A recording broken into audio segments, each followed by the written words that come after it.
एक बार एक शिकारी शिकार करने के लिए जंगल में पहुंचा। उसने अपने तीर पर बहुत ही खतरनाक जहर लगाया और शिकार को निशाना बना करके उसने तीर को छोड़ा, लेकिन उसका तीर चूक गया और तीर एक पेड़ पर जा लगा। वह पेड़ बहुत ही हरा भरा और बहुत सारे तोते उस पेड़ पर रहते थे।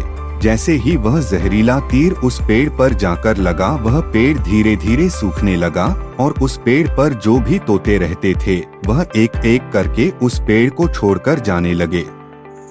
उस बड़े से पेड़ के कोटर में एक बहुत ही बूढ़ा तोता रहता था जो बहुत ही धर्मात्मा और अच्छे मन का था। सभी तोते उस पेड़ को छोड़कर जाने लगे थे, लेकिन वह बूढ़ा तोता जाता था, दाना लेकर के आता और उसी कोटर में आकर के बैठ जाता था, परंतु उस पेड़ को छोड़ने को तैयार नहीं था। बूढ़े तोते के साथियों ने कई बार आकर के उसे समझाया कि यह पेड़ सूख रहा है और किसी दिन गिर भी जाएगा, चलो किसी और पेड़ पर चल कर रहा जाए, परंतु वह बूढ़ा तोता वहां से जाने को तैयार नहीं हो रहा था।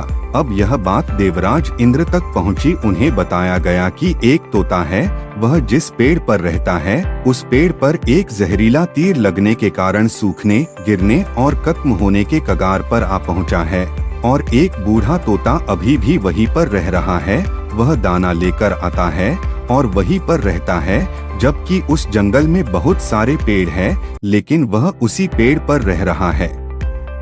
देवराज इंद्र प्रकट हुए और उस बूढ़े तोते से कहने लगे कि आप बहुत धर्मात्मा है, बहुत ही अच्छे मन के हैं, लेकिन आप इस पेड़ को छोड़कर किसी और पेड़ पर चले जाइए, क्योंकि यह पेड़ कुछ ही दिनों में गिर जाएगा। तालाब के पास में बहुत से बड़े बड़े हरे भरे पेड़ हैं, बड़े बड़े कोटर हैं, उन पेड़ों पर फल भी लगे हुए हैं, उन्हें वहीं पर तोड़कर खा सकते हैं, परंतु यहाँ से आप चले जाएं। तोता बोला, माफ कीजिएगा, इस पेड़ ने मुझे जीवन दिया है, शिकारियों से मेरी रक्षा की है, हर मौसम में मेरे साथ रहा है, ये कोटर मेरा घर है, यहाँ मैं पला बढ़ा हूँ, इस पेड़ को मैं छोड़कर कैसे जा सकता हूँ? इस पर संकट आया है तो क्या मैं इसे छोड़कर चला जाऊँ? मैं ऐसा कभी नहीं कर सकता।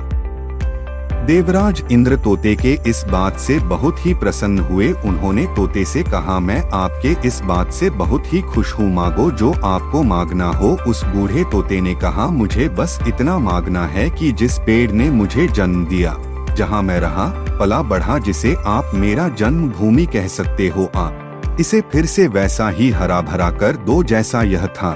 देवराज इंद्र ने अमृत से उस पेड़ को सिंच दिया और पहले की तरह हरा भरा कर दिया। अब वापस से उस पेड़ पर आकर के बाकी तोते रहने लगे। वह बूढ़ा तोता कुछ समय तक और जिंदा रहा, फिर उसकी मृत्यु हो गई और वह स्वर्ग में चला गया। यह कहानी हमें सिखाती ये है कि जब भी किसी इंसान का बुरा दौर आता है तो इमोशनली वह टूटा हुआ होता है, उसे किसी के सहारे की जरूरत होती है, किसी की आवश्यकता होती है। अगर आप ऐसे समय में उसे छोड़कर चले जाएंगे, उससे बात नहीं करेंगे, मुंह मोड़ लेंगे, तो आपसे बुरा कोई नहीं है, क्योंकि आप किसी के सुख का साथी बने या ना बने, लेकिन आपको हमेशा किसी के दुख का साथी जरूर बनना चाहिए।